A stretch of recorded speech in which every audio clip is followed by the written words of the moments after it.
Welcome everybody to our March program night. We got a good one in store for you, and I'm going to turn it over to our program director, Deb Gibson, to introduce our guest and get things rolling. Okay, hi everybody. I probably have the best job in Camera Club, finding these fantastic speakers. So Doug is another one that came through a personal recommendation. I have a friend who needed a headshot for a book that she had written, and I'm not exactly sure how she found you, Doug, but when I was telling her I was looking for speakers for the upcoming year, she said, you should look at this guy. She said he has this very interesting process about how he interviews you to take your portrait. And so anyway, went on his website, and then Doug and I started communicating. And so those of you in Camera Club that have a website, you know who you are. I think you might want to hire Doug because part of what I was trying, well, Doug, I won't talk about what you do, but anyway, I love how you describe yourself as sunlit, bon vivant cashmere with a twist. So can't say any more. So anyway, Doug, welcome to Channel Cities Camera Club, and it's all yours. Thanks, Deb. I'm going to go ahead and share my screen. And here. Yeah, thanks for having me. I think maybe your first portrait photographer that you've invited. So I feel honored and esteemed, and hopefully I'll represent our genre well. I want to share. I shared my my websites earlier via the chat. DougEllisPhoto.com is my main headshot and portrait, family portrait, sometime wedding and event galleries, but I've hidden those for reasons you will learn later. And then DougEllis.com is my branding and coaching and consulting and more of the website development and kind of general consulting side of what I do. So all that came forward in COVID, which is my topic du jour. But first, I wanted to thank Jane for introducing me to you and entrusting me with her headshots. She was kind of an ideal client avatar because I work a lot with authors and coaches and speakers and teachers and healers. Really any solopreneur that wants to get their word out more impactfully without having to overly explain themselves. And I want to thank the clients that chose to risk life and limb to work with me the last 2 years. I could see the fear and the anxiety, especially in the first year, that people were like, oh boy, what am I getting in for here, getting my photo taken during COVID?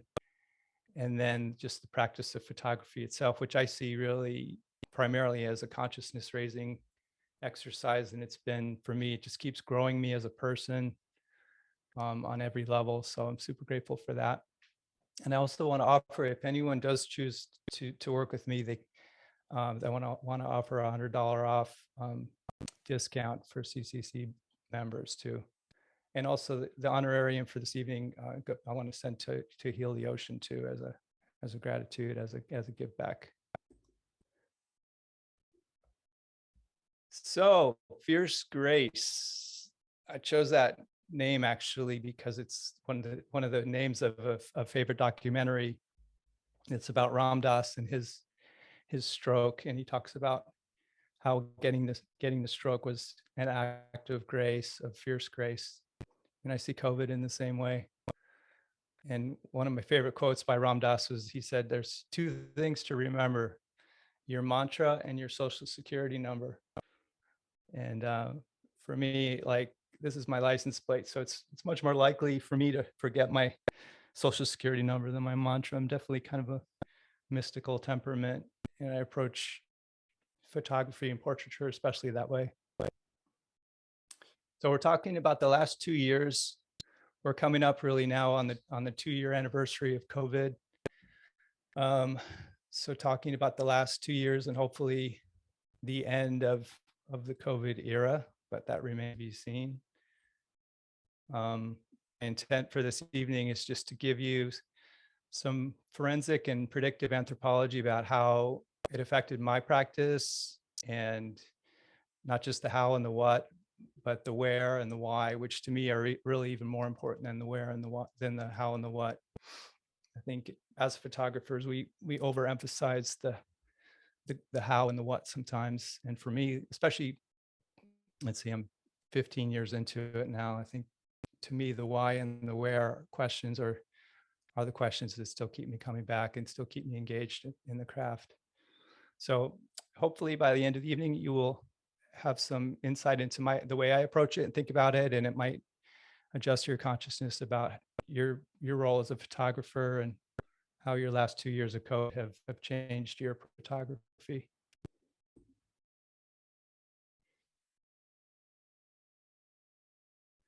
So my journey was typical of any full-time pro, really. Although it started out later in life, I didn't discover photography till I was 36. I got LASIK surgery, and I was able to get the camera up to my eye and see, and didn't have to wear glasses. So I started just taking pictures of everything. I went traveling all over Southeast Asia and Japan and Australia and New Zealand. And I had a little piece of crap Canon point and shoot. This was about 2005. And I was just taking pictures of everything, really, as a bumbler, and then as an ardent hobbyist. And then I worked into a side hustle when I got a job at Anderson Ranch as their marketing director. And I was teaching girls high school tennis at the same time, and I was taking pictures of the matches. So I was sort of trying to practice my skills on people for the first time. And then when I moved to Ojai in 2000, I was shooting part-time, and then building websites, just basically doing anything else I could to keep going in Ojai, which is challenging. And then in 2011, I switched to full-time pro, and I took a brief break to work at Esalen as their marketing director for almost 4 years. But I was still shooting up there a lot for them, and still basically almost full-time. So I've been full-time since 2013. And then the other journey that happens kind of concurrently with that was I was starting with things that move, and then subjects that did move. And then the final finishing school was groups that moved. So my background was as a writer. I studied journalism, emphasizing nutrition and fitness at CSU. So I had that training in terms of telling a story and sort of having a perspective and being an edge walker and sort of being at a distance and being able to have a particular point of view or a particular voice. But I didn't think of myself as a photographer. I was surrounded by photographers, so I had always just sort of given it away to them, or just thinking it was something that they did. My girlfriend was a photographer. My big brother was a professional photographer. And it just somehow, some part of me just sort of abdicated and just thought, oh, that's their thing. I'm gonna be a writer. But then I got the LASIK, and then that just really turned things around. And then I started doing marketing and branding, and then I was bemoaning the lack of stock images to use for websites, for promotions and brand marketing. And I was like, gosh, I think I could take a better picture than a lot of these horrible photos I'm seeing on iStock and other places. So I started taking pictures around 2005. And then, like I said, be part-time pro, and then full-time pro, and full-time since. So it's still weird. I just keep going back to this little guy. There's a sense of innocence and purity and goodness, like what the Buddhists would call basic goodness. And sort of this is like, to me, to keep in the forefront of my mind, like he's the boss, like he's my main boss. So he's who I report to. Just to remember our unicity, and that we're all connected, and that we all want to be seen. We really do want to be seen. And there's a part of us that's waiting to be seen. and it's very healing to be seen. So in a way, in a weird way, you could say that I still take baby pictures. This just happens to be for adults.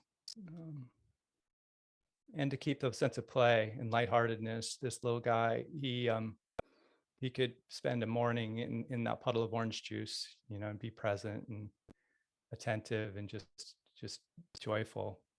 So to keep a sense of play and lightheartedness and a light touch, even when I'm dealing with people that are maybe taking themselves seriously or the circumstances seem formal, just to keep us all relaxed and present and keep us out of a radio station that Anne Lamott would call KFKD, which stands for KF, you know what. So some of my photo heroes have a lot of fun too. People like Gary Salter, he has a real knack for setting up really funny kind of scenarios, and just making them really believable and really immersive, which is super, super hard to do. To take a funny photo on purpose is a whole nother level. I've done a lot of funny photos, but most of them are an accident. Elliot Irwit was still is a great photographer who's great timing to catch moments. So it's just funny in between moments, candid. And Mario Testino, it's a little more fashiony, a little more styly, but incredible group portraits, especially. I mean, he just pulls off such incredible stuff with groups, which is so hard to do, so many variables. So that's the first inquiry. I wanted to put it out to you guys. This is Bill's going to collect questions, and I just wanted to see from you guys, what's your puddle of orange juice? Like, where do you play? Where do you find that joy? What about your photography sparks joy for you? So go ahead and type away with Bill. Yeah, let me just jump in for a second. We're gonna have some time at the end of the presentation to ask questions, but you, as we always do, can type into the chats, and I'll keep them going. And Doug, if anything pops up as we're coming along, I'll let you know. Otherwise, we can open that up again when we get to the end. Sounds good. All right. So the what of COVID definitely brought to mind this quote from Cusco, who's Mike Tyson's coach. He said, "Everybody has a plan until they get punched in the face." And it was definitely like that for portrait photographers, especially. The genres that just smashed, of course, by COVID were company events and weddings, larger weddings, anything inside, of course. Volume headshots and portraits, any of the larger companies that needed multiple headshots inside, and then anything travel, tourism related was also decimated from COVID. So we all kind of fell into, fight, flight, faint, or flee, in that sort of traumatic sense of like, oh God, what are we going to do? And in addition to the usual plates that we have spinning, which includes the photocraft, the business chops, your soft skills with people, and then marketing and all the other usual things, we had all these other plates. And so all of a sudden we had to do this hygiene protocols and germ fear management. And so people were really uptight and tense and, keeping a distance. And it made me realize how important touch is sometimes to help people relax. Like a lot of times I have to get close to people to clip some clothes or smooth the hair or, and any of those little pleasantries kind of went out the window, and it makes it challenging to manage people's anxiety level when they're at a shoot. And some of the other things like cancellation policies, refunds, shooting outside with masks was a challenge more because of the mask. It really made me realize how much people are communicating with me from the nose down, and they're listening to what I'm saying, and I can't read my lips, or they can't hear me. it makes it tricky, really tricky to connect and to coach when you have a camera up to your face. So one of the strategies was to retreat into other side hustles, and for me, it's coaching and consulting. But I think as portrait people and wedding portrait, I'd include wedding people, wedding photographers as well. It's like we're used to dealing in these sort of psychological dynamics and tugs of war that are going on all the time underneath the surface when we're at a there's sort of this joy of creating new work, and then there's the dread of unprocessed files back at the office. You know, you're chatting and you're helping someone, being directive, but then you're wondering maybe you're doing too much, you're not doing enough. And then you're dealing with, well, am I taking enough risks? Am I really pushing the envelope because they have a certain expectation about what they want and what I've given before? And then you have, of course, the between the ideal and the actual present day reality, which can be a delicate tightrope to walk as well. So all kinds of different tugs of war that we're used to dealing with. But these are just a few, you know, but this, I mean, I could see these 2 slides being really a whole weekend workshop for portrait photographers. There's just a lot of psychological and emotional content to work with there. So we'll move through those. And fortunately for us here in Santa Barbara, the weather allowed us to shoot outside pretty much at will. The wind is low, the conditions are always good. It's not too sticky, not too humid, people aren't sweaty usually. So we were able to set up outside. This is our courtyard outside of our studio, outside of our office. Our office is in those green doors right there. But we could set up out back there and use the white walls if we needed to too. And also there weren't that many people around. If you're in this rat hole in their homes, there was a lot of there were a lot of places and spaces that were open downtown that we could go without having a lot of people in the background. So that was super helpful. So that was a blessing from COVID. In general, it was a move for us away from being inside to being outside and using the environment, using the atmosphere. Still keeping the same polish.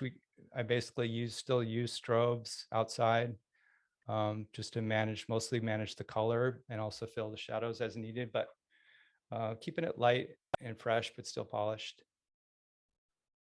And to me, like, success is really going from failure to failure with no visible loss of enthusiasm. And there were some photographers that came, really rose to prominence with COVID. People that had a lot of self-discipline to work in their living rooms and stuff and just do personal projects and stuff. Like I realized I wasn't one of those. I don't really want to, like, personally, just for fun.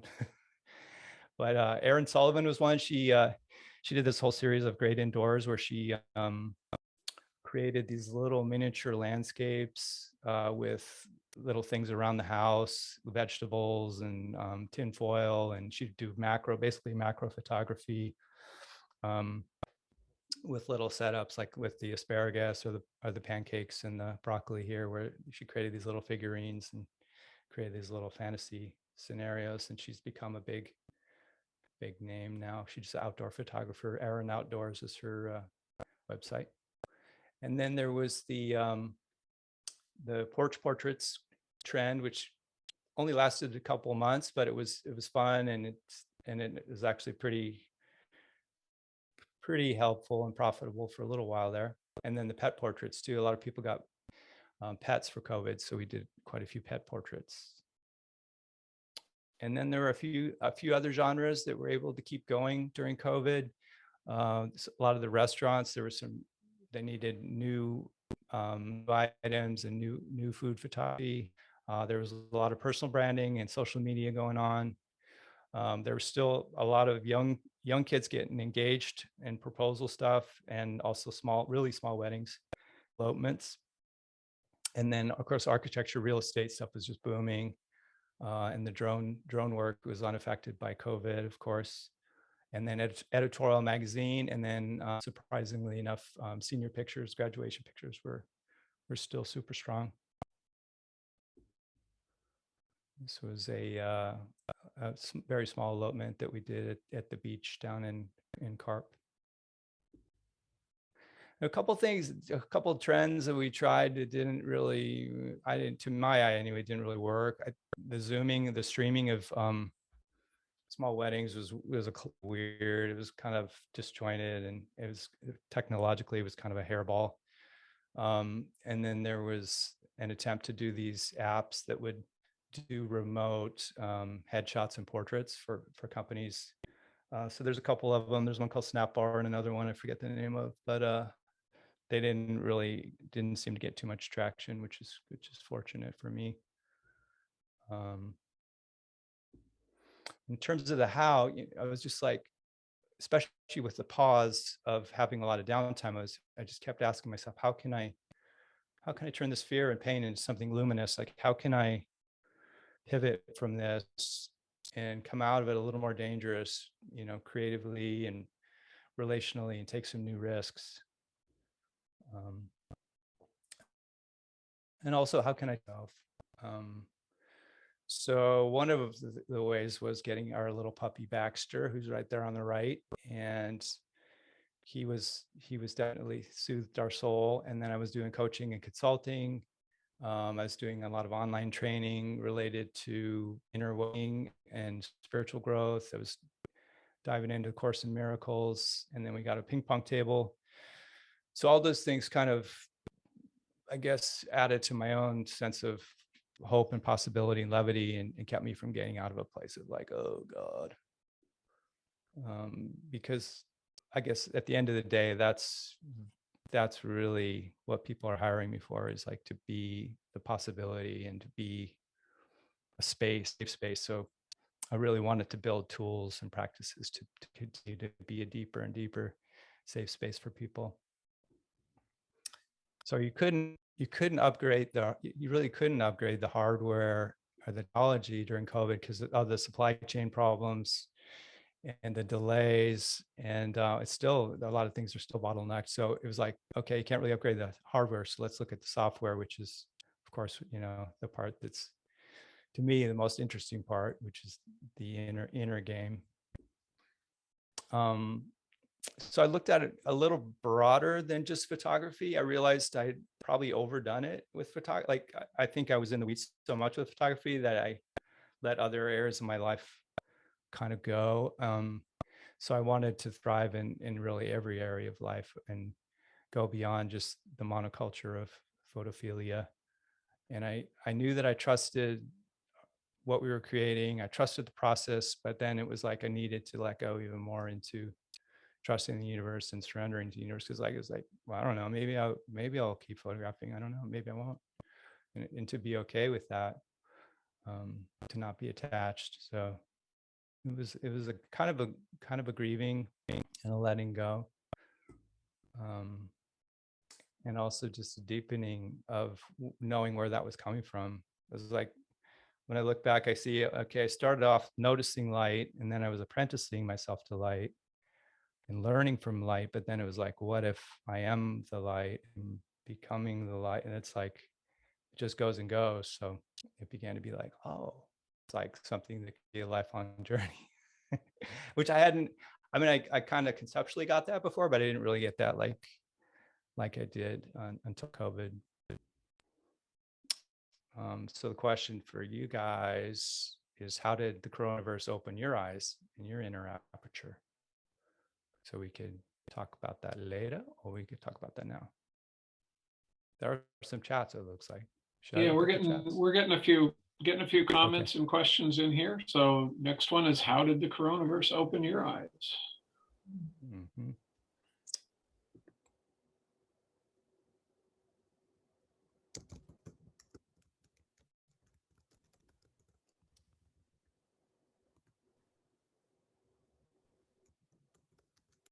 And for me, I had a few other revelations that were deeper than they'd ever been before, I realized that nothing is really worth doing. Like it really is helpful to sometimes just stop and totally allow yourself to piddle, allow yourself to dawdle.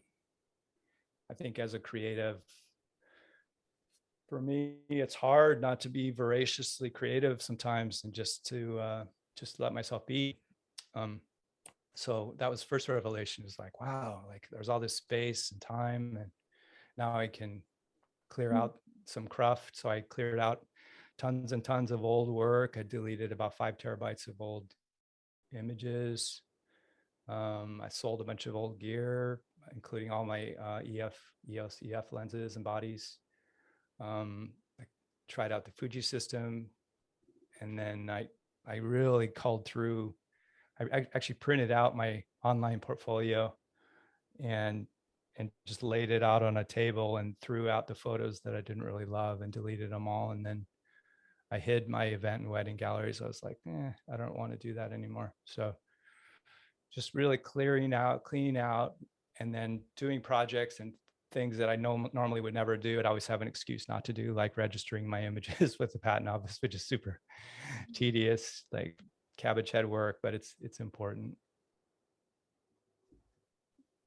And this idea that the difference between an amateur and a pro is the size of their trash can. I think that was like a Steve Jobs, it might be a Steve Jobs thing, but that just to be ruthless with like culling through and getting rid of the cruft.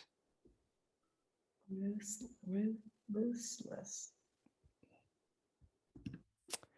And the second revelation was how stressed I was financially. Like I didn't really realize how close to the edge I was financially until I got some help, like with the stimulus and the unemployment and some grants.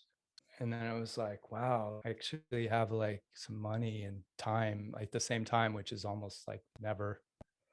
And then the rents luckily were half off, and like all my software subscriptions were all half off. And then any of my paid leads were basically not happening. So all my online advertising costs were way low.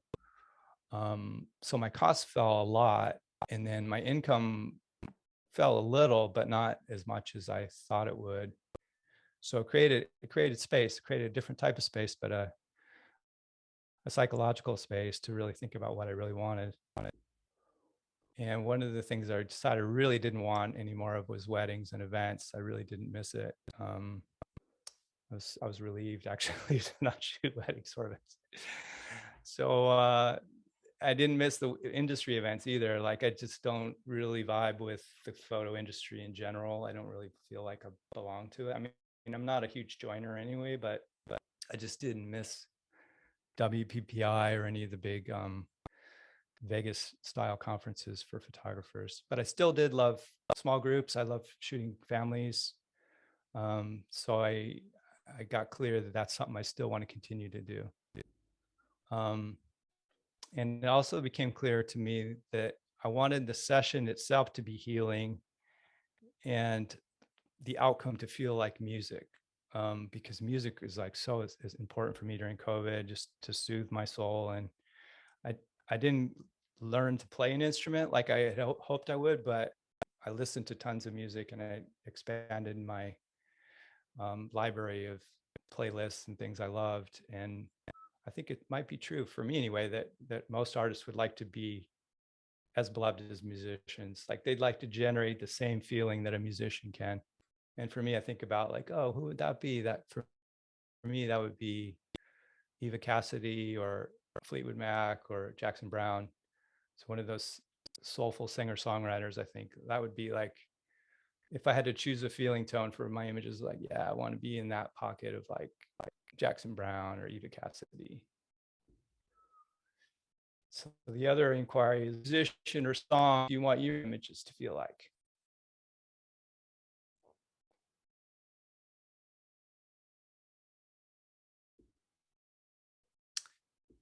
And then the last piece of it for COVID for me was the why.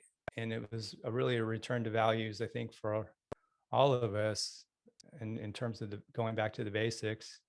and our core. And the sense of discipline or discipline is remembering what we really want.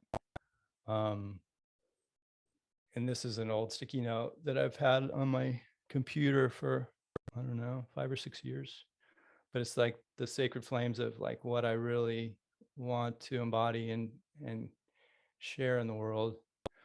And knowing that I want it to be healing and spiritual. And even though I have these spiritual tools, the real Course in Miracles is the fact that I've been able to survive in business for 10 years here in Santa Barbara. So that is actually for me the real miracle. So putting the beingness first, relaxing, spiritual sovereignty first, and just truly trusting that instead of all the footwork, instead of all the running around. Because intuitively I knew that the more I ran, it was just going to make me more tired and more frustrated. So to trust the process. And I took a lot of online tests too. This is from an online test called discoveryourvalues.com, I think. So I was like, okay, my top 5 are spiritual, meaning in life, forgiveness, creativity, independence. So I was like, okay, I'm pretty much in that ballpark, but I knew I wanted to create goals and aspects of my life within those five disciplines. And a lot of my goals were not really in those 5 disciplines.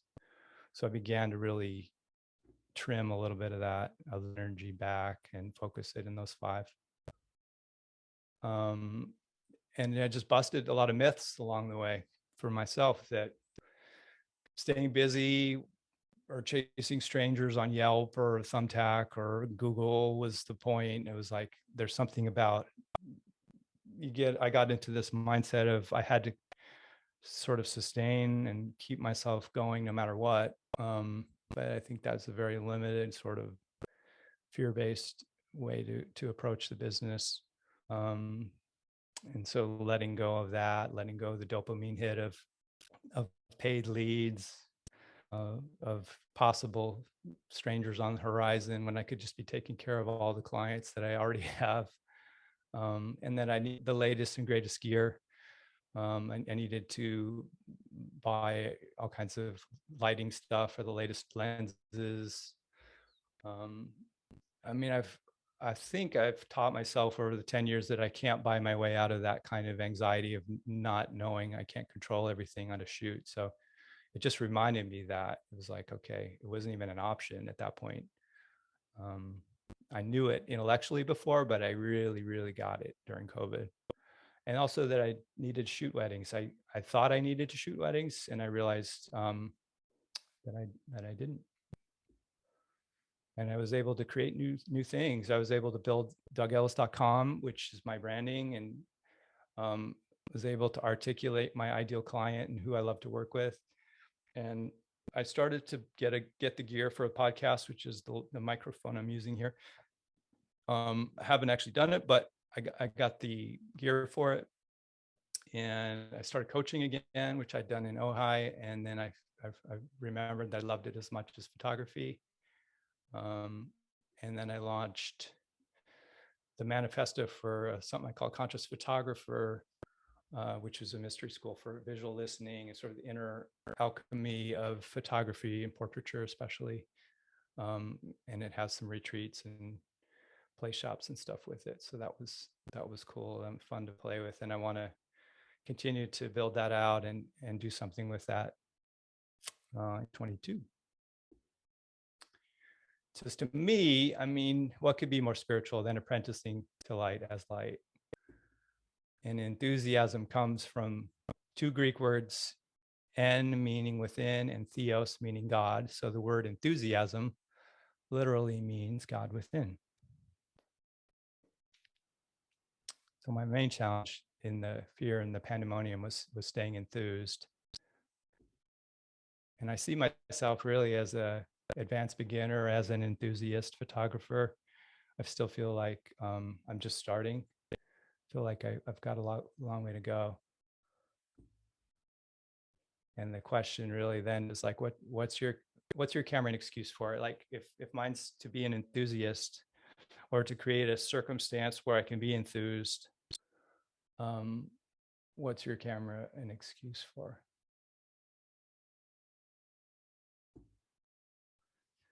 Some other COVID positives. I noticed when people showed up to a shoot, they really showed up. Like they were right up at the surface of themselves. Like they took the mask off and you could see the vulnerability there, and you could see that the trust there. And it was nice. It was really, I hope we keep that as a society, as a people. I hope we don't go back to just kind of, I don't know, bowling our way through lives, through our lives, putting our armor back on. But people were deliberate in choosing very intentional portraiture of pictures. They had ideas about specifically what they wanted. They had time and interest in wall art. They had a lot of time to choose things that they normally wouldn't have time to order. And the people that made the leap, the resigners who made the leap from full-time employment to starting their own companies and their own practices, and they wanted to put their best foot forward online, and they didn't want to buy stock images. They wanted something more bespoke. So the trends I see, I mean, future trends are that there's 4.5 million people who are resigning, and a lot of them are going to at least part-time photography for extra dough. And then a lot of the ones that are already working part-time or full-time are diversifying on Instagram, YouTube, Kajabi, and they're building out online curriculums. And then some of the full-timers too are like, well, geez, maybe some of these people left behind jobs. Maybe I should get out of full-time and look for a real job. And then for sure, there's going to be a surge. There's already starting to be a surge for larger weddings and events for summer and fall 2022 and beyond. And the family wall art's still viable. Commercial hospitality space is coming back, and the wall art for business offices is still a little iffy. Branding, editorial, and family portraits is still strong. Drone and product work is still strong. Video's super strong. And it just seems like the bigger agencies were able to weather the COVID well, and they've got more momentum, and they'll just continue to grow. And some of the smaller 1 or 2 people places like mine might consolidate and become little mini media companies, and the prices will rise. It seems like the gear is getting more scarce and more expensive. Although arguably the difference between the pro gear and the the phone cameras is getting smaller and smaller. I think just the cost of doing business in general is rising so fast that their prices are going to have to rise. So that's it. Those are my trends. Any questions? All right. Well, thank you for the presentation. There have been a lot of comments that are going on. I think maybe we should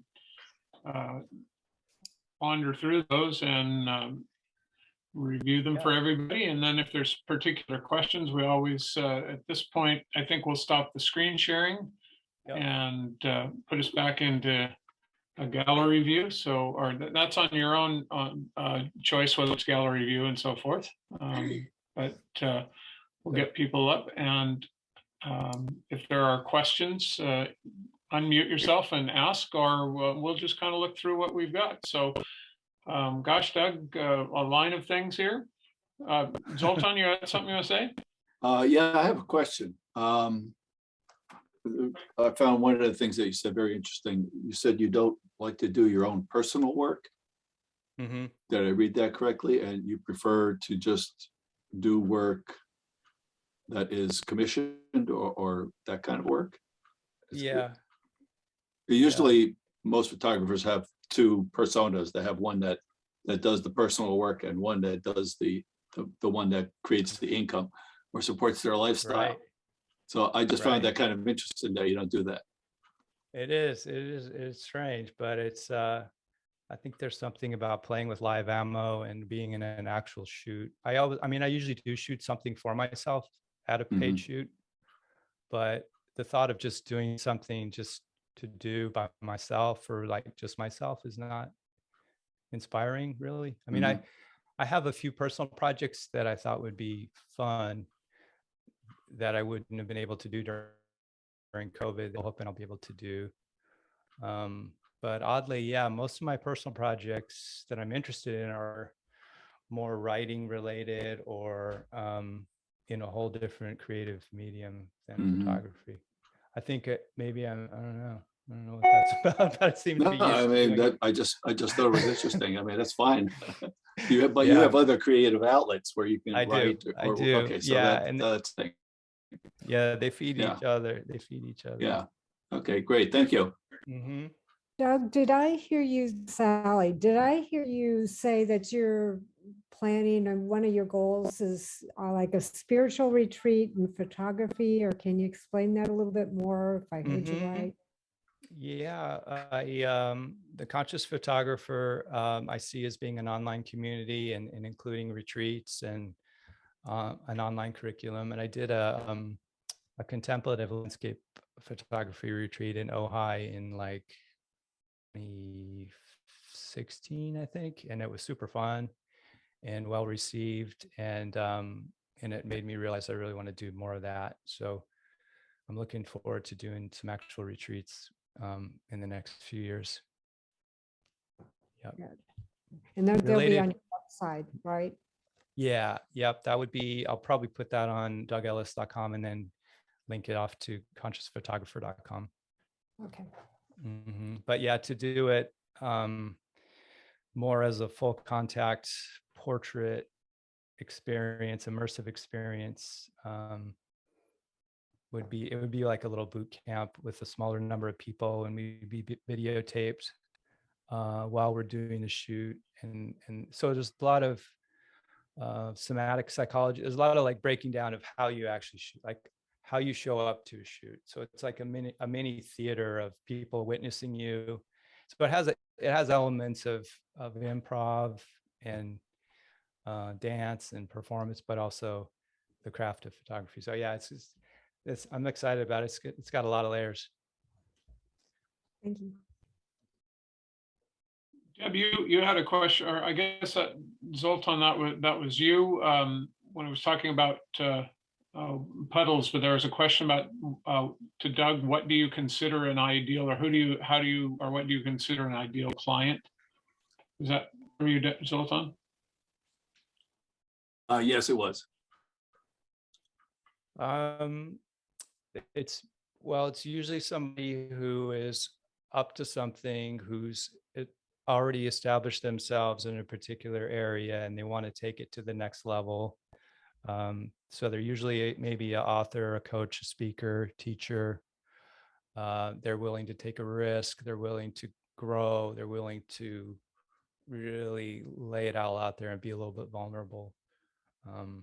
Those are my favorite people to work with, as opposed to the really cool looking like blue steel, slick kind of like, then I have to work through all that to kind of decondition them.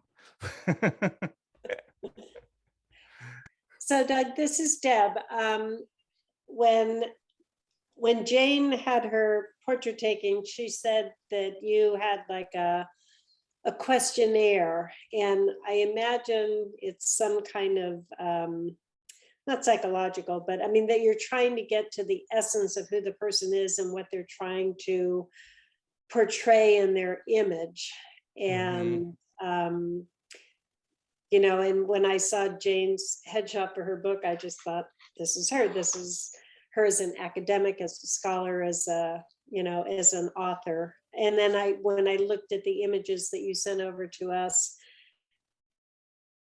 I mean, some of them are very casual and laid back. Some of them are like the doctor in his lab coat. So how is it that you get people to tell you or be who they want the world to see? How do you get there? Well, that's the discovery forum is a start. It gets them pre-percolated before the session, because they're thinking about, okay, how do I want to really perceive, or what am I really up to here?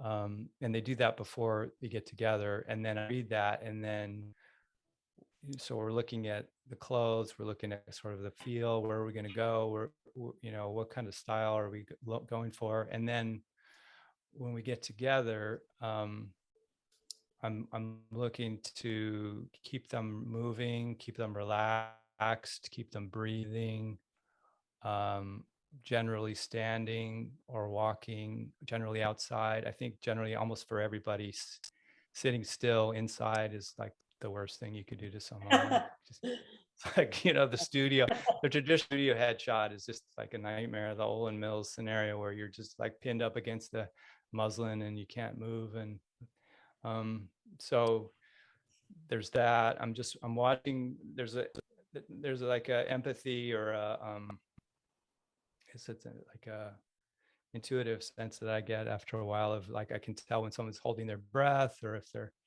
maybe they're clenching their jaw. So there's a lot of like, oh yeah. And they're just, we're both mirroring it for each other. So I'm doing a lot of wiggling and showing them how to relax. They're basically grounding their energy on me. Like I'm sort of helping them to embody and feel themselves comfortable. So it's like, it's sort of hard to put words to, but that's what the workshop's for. Very interesting. Thank you. Mm-hmm.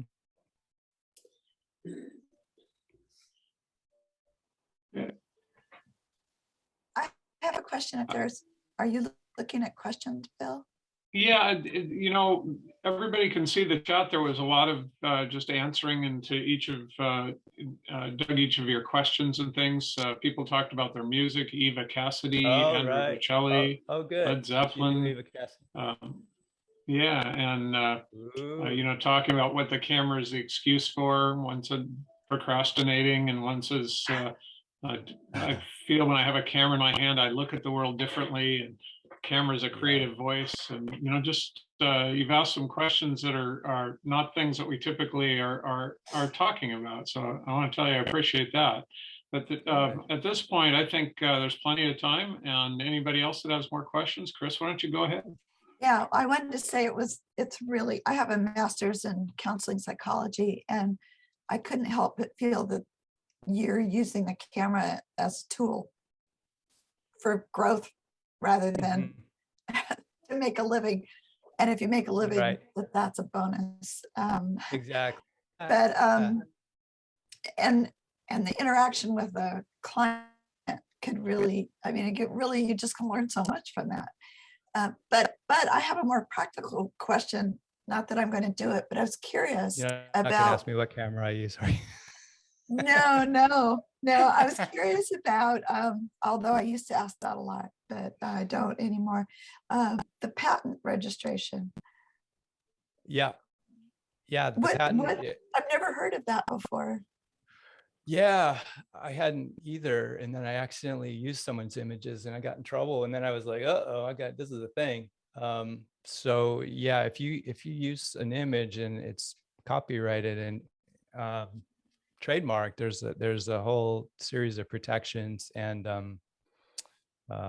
liabilities and compensations that are amplified tremendously by having them be registered with the trademark office, the copyright office. So I was starting to go through all my images on the portfolios and registering them. And then there's a service I use, one called Image Rights, and they scour the globe and the web for any infringements and take care of anybody using your images. Because I was getting weird, like people would text me on Facebook and stuff and say, this company is using this photo that you took of these girls with the dog and the family photo for selling, foot fungus remover and stuff. And you're like, whoa. Or like some photographers even were like selling my family portraiture as if they were taking the photos and they were in Australia and stuff. And you're like, that's not cool, So it's like, but if you don't have it registered and you don't have a company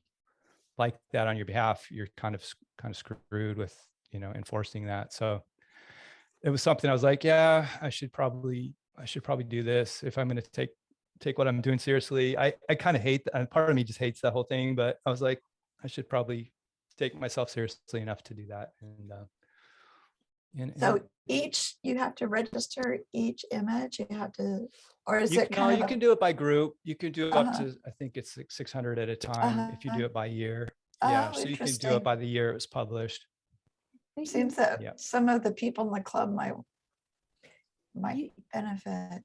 Yeah, Yeah. Especially if they're online, if they're on social media, or they have a website that's been out for a while, or maybe Flickr. If they're not using Creative Commons licensing, and they want to protect their asset, they should look into that.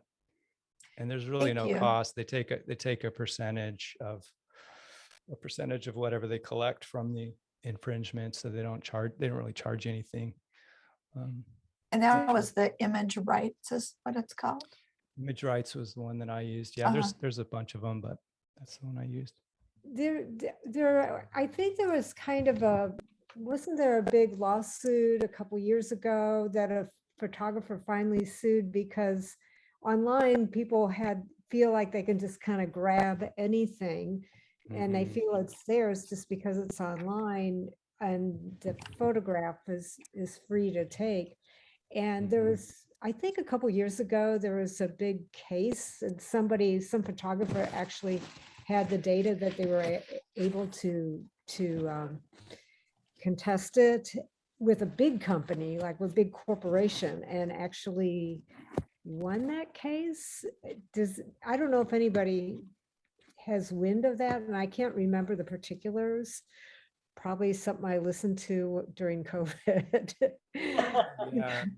But No, there's some, it can be big judgments. I mean, it's up to like $250,000, I think, if it's registered. So, but one thing that I heard that I've done just that could help is in Lightroom. Like I catalog in Lightroom. I don't necessarily use it as my editing, but I catalog in there, and on the metadata, and you could do this with any cataloging, not only does it say copyrights, but you can go in there deeper into that and get some more metadata that you can put in there. So that can help protect it, because that metadata should be your photos. Yeah, that would help you find it. It's amazing that the tools they have to crawl. I mean, they can, even if the metadata is all stripped out and they've cropped it and recolored it and put text over the top of it, it'll still find it. Like, it's pretty incredible. Okay, that's enough. Let's get back to the spiritual. Yeah, it's kind of a downer, but it has its silver lining too. Like, it shows you people that are using it, and maybe it's people you didn't know that you're glad they're using it, and you're like, oh, well, I could just reach out to them and ask them for a caption and just tell them right on, thanks for using my photo. So it doesn't have to be always like nefarious characters. Sometimes they're nice people. Yeah, and just ask for credit or something. Yeah. Right. I'm reading through the comments here. Let's see. Doug, in one of your images, you showed some setup for a shoot. Was the gentleman I saw, was that Jason Egbert? Okay. Jason. Yeah. Which could be a slide all its own of the Sammy's employees that are still roving around, that are still helpful. I was working with Josh for a while, and now Jason. But yeah, he's one of my lighting gurus. He sold me my Mac computer, and yeah. When I knew that he was doing some wedding photography also. So yep, I wondered if that was him. His wife Serena is a wedding photographer. Yeah, awesome. He's still doing a lot of the Mac support. I'm glad they're out there. Yep, they're still out there. I haven't joined the club yet, but I was a Sammy's devotee years ago. My brain now is completely mush. Really, it is. That's a good thing. Maybe I should say, I don't know. But anyway, is there any way that you would be able to, either to me personally or to the group, give out a few of those names and contact numbers for people for who used to be at Sammy's that are available, either for hire or for a lunch or dinner? 'Cause Yeah, I'd have to left- dig it. I could Okay. do it. Yeah, I could do it offline, but yeah, I could actually, one of them lives right around the corner, and then Josh moved to Idaho, but Did. there was Garrett worked for me for a while, and Garrett was doing hospitality stuff. He was in the film department. Now I think he's still working at a bar or something, but yeah, he's probably still available. So I can put together a little list. If I direct message you with my email, Yeah. can you email me that info? Mhm. Wonderful. They've saved my life so many times. Every time I was going somewhere and wanted to shoot they were my go-to. So having left and then coming back and then they're nowhere to be found has been painful. It To is say- pain. It was a blow. Yeah, it was really a blow. Totally. It was painful for me too. Even the Yeah. move from Chapala to State Street was kind of a blow too. Actually. Yeah, I agree. Yeah. I love the Chapala place. Yeah. That was my favorite. Yeah. I'll back channel you then here. Okay, that'd be good. Suzanne, I'm curious about how you found out about the club. Oh, I've known about you all for years. I hide under a rock. I was doing Oh, well, something else professionally, but then I got into about 2005, 6, I got into sport photography and was taking pictures of surfers. But I started in upstate New York with a black and white camera and thought I would develop my own film. So that's what I mean. I have a long history, but I know enough to be dangerous. And one of your members, Stephen, has been helping me lately because I'm getting ready to go to Iceland. So he said cool. tonight, and I went, Nice. great. Just being here has felt wonderful to connect with everyone. And Sally has helped me. I met Sally through you all because I went through names looking for support. Yeah. Very Yeah, good. Well, Good. welcome. Yeah. Glad to see somebody, see a new face here. Oh, thank you. Thanks a lot. Definitely. Great to be here. Yeah. You're going to love Iceland too. It's beautiful. It's a really great place for landscapes. I can hardly wait. And those I'm going horses. to a photographer to shoot the night sky. Mm. And I've never done that. And I just hope it will not be raining or any of that craziness too much. Mhm. Thank you all for your warm welcome. Yeah. Yeah. Yeah, thanks, Suzanne. Hi, Sally. Any other questions or comments for Doug? I want to see this Led Zeppelin image. Whoever put that up, that's what I want to see. Suzanne, I want to see that. I want to see that photo. Which Led Zeppelin song is that one? Oh man, I'm thinking the photo I have in my head. I love so much of their music. I'd have to maybe, I don't know the titles, but I don't want to sing it in front of everybody either. Right. Save You the want to do a drum solo on the Zoom? I want to go back into my catalog and look at things that, wait a minute, does this remind me? I love music and, listen a lot while I'm taking pictures. Mhm. Haven't thought of that. That's a great connection. Mhm. Yeah, one of the distinctions we made in the landscape photography, the landscape retreat we did was like head, heart, and gut images too. Like, where does the image land with you? Certain photographers tend to resonate in a certain particular area of your body. So that's one other way to think about it. Yeah. Very thought-provoking, Doug. I mean, I've never done anything where I photograph people, but always they don't know it. I like to do street photography. And in fact, I just got back from New York yesterday. That's why I'm like, it's way past my bedtime now, you guys. but the idea of having a person in front of me that I have to talk to and It's calm down terrifying. and, you know, get them to breathe. And yeah, that's Get them to breathe. You don't need to get them to breathe, hopefully. that's a whole new, that's a whole new, but I mean, I just really love your approach to the craft and capturing, I don't know, somebody's truth. I don't know. It was yeah, I went to a lot of museums in New York, art museums, and you know, how artists portray or paint or photograph or anyway, it's very similar, you know, kind of what's driving them. So I'm way back there in the bumbling beginner, on your very first slide. That's where I am. So, that's a fun place to be. I had another question come in. How did you find some of your first clients, and what advice do you have for those looking for clients today? Let's see. My first clients I found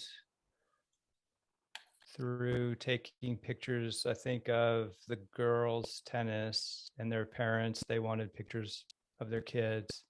And then also on Flickr, once in a while, I would get a request from somebody like globally that wanted a print or something. So don't be afraid to ship it, you know, and get it out there, get it out online. And, but also ask, you know, ask for the work. Don't be afraid to take the risk and ask and say, I'd love to photograph you. I still get vapor locked. Sometimes I see someone like at a restaurant or whatever. I'm just like, oh, do you model? Or it's like, I feel like a perv or something. Like, you know, I'm afraid. I'm just afraid, you know, it's just fear, but it's just like, I just have to ask. So you just have to be like, yeah, I really see something in you, and have it be authentic, not like you're fanning them or trying to flatter them. And you can trade. You can start off with trades. I mean, I think I'm a big proponent of, it comes up a lot in my creativity coaching. I'm a big proponent of charging more than you think you deserve, especially when you're starting out, because you get into this thing of like, oh, I don't know what I'm doing, or I did that for way too long, and it dilutes everyone's value in the market. It just kind of degrades the perceived value of all your photographer brothers and sisters. And it's just a lot about self-worth and self-confidence. And there's a palpable difference between how somebody $50 for a session shows up versus someone who shows up for $500. You can see it. You just see it in their face. You see it in their whole comportment changes. Yeah.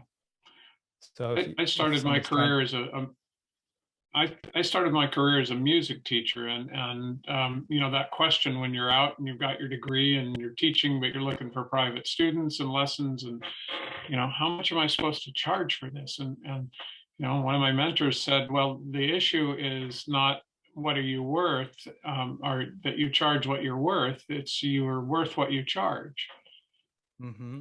And you know, that kind of gave that permission that you're talking about in that case to say, well, gosh, you're absolutely right. And it is amazing the different approach that somebody takes to you when they're paying more money for it. They probably end up getting more out of it because they're paying you more, because they're Mm-hmm. And they're showing up with their clothes pressed and ready, and they're showing up early, and they're filling out the discovery form instead of just like, oh, I didn't have time, you know, can I give you a Reiki session instead or whatever? You're like, no, I'm done with that. I lived in Ojai too long.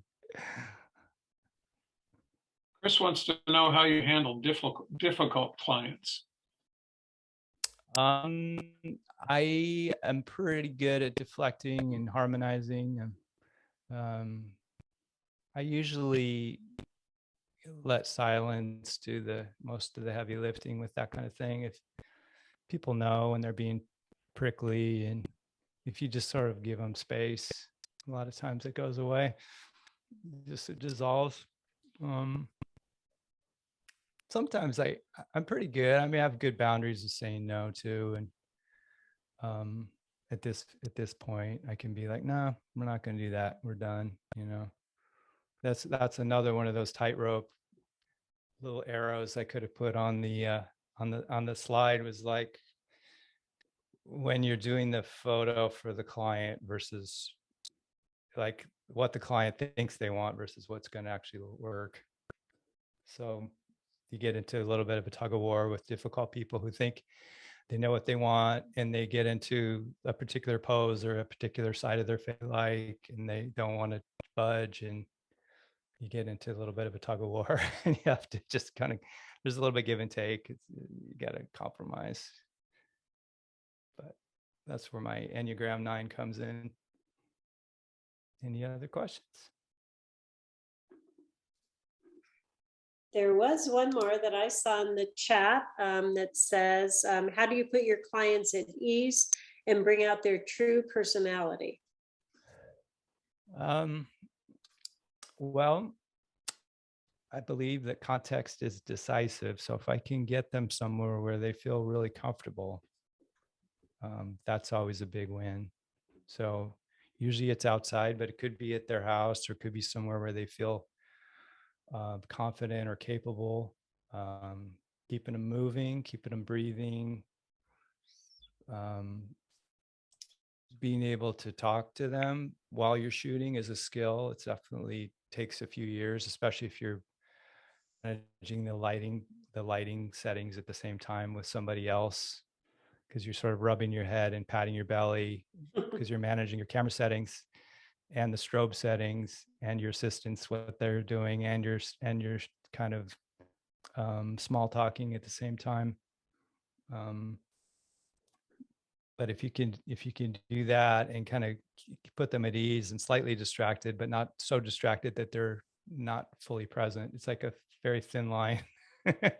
You want them to be loose and relaxed, but you don't want to be so loose that they're just like kind of not quite there. It's like we sort of flicker on and off as people, and I've seen myself do that even on this talk. But it's like you want them flickering on at the time you're taking the picture. So you don't want them to be like so distracted by what you're saying they're not quite fully present. If that makes sense. I feel like I'm talked around that question, but that's the general idea. Linda, you put a question about blacking out windows. Do you want to tell us what you mean? What are you looking for on that?